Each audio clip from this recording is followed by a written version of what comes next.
ஓம் சாய்ராம். என் அன்பு செல்லமே, என்னுடைய தங்கமே, யதார்த்தமாகத்தான் உன்னுடைய வீட்டிற்கு நான் வந்தேன். உன்னுடைய பூஜையை ஏற்ற நானும் ஷீரடியில் இருந்துதான் வருகிறேன். நீ நினைக்கிறாய் வாழ்வில் உனக்கு தான் கஷ்டம் அதிகமாக இருக்கிறது என்று. உனக்கு தெரியுமா, உங்களுடைய கஷ்டங்கள் அனைத்தையுமே தெய்வமாகிய நாங்கள் தான் தூக்கி சுமக்கிறோம். அது உனக்கு தெரியுமா? தெரியாது. நான் எப்படிப்பட்ட இடத்தில் உன்னை வைத்திருக்கிறேன் என்று தெரியுமா? நீ சொல்வாய், என்னை வைத்திருக்கும் இடம்தான் எனக்கு தெரியுமே, என்னை தான் நீங்கள் நன்றாகவே வைத்து இருக்கவில்லையே என்று சொல்லலாம். கிடையவே கிடையாது. நான் உன்னை நன்றாகத்தான் வைத்திருக்கிறேன்.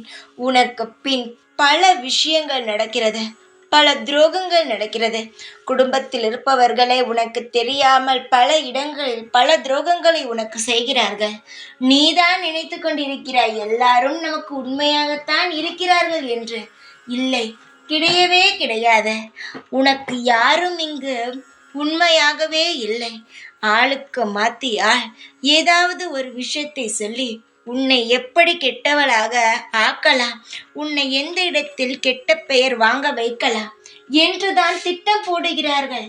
அதனால் இங்கு யாருமே உனக்கு உண்மையாக இல்லை தங்கமே.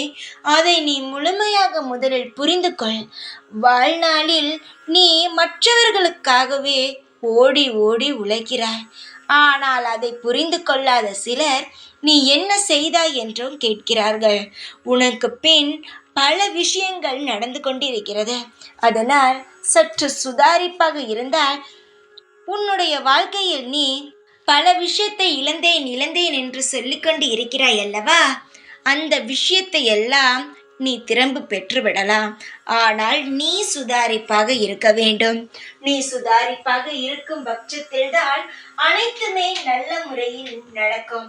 உன் வாழ்வில் நீ பல நாள் பல விஷயங்களை பார்த்தாய், பல அனுபவங்களை பெற்றிருக்கிறாய். அதனால் நான் சொல்லும் விஷயம் உனக்கு என்னவென்று புரியும். நீ நம்பு. நம்பாமல் யாரையும் இருக்க முடியாது. ஆனால் முழு நம்பிக்கையையும் அவர்கள் மீது வைக்காதே. உன்னுடைய குடும்பமாக இருந்தாலும் உன்னுடைய வாழ்க்கையை முதலில் பாரு. உனக்காக இவ்வுலகில் நீ வாழ்ந்து பார். நிச்சயமாக எப்பேற்பட்ட சோகங்கள் வந்தாலும் நிச்சயமாகவே அது சோகங்களாக இருக்காது.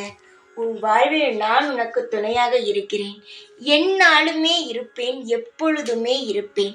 அதில் உனக்கு எந்த ஒரு சந்தேகமும் தேவை கிடையாது.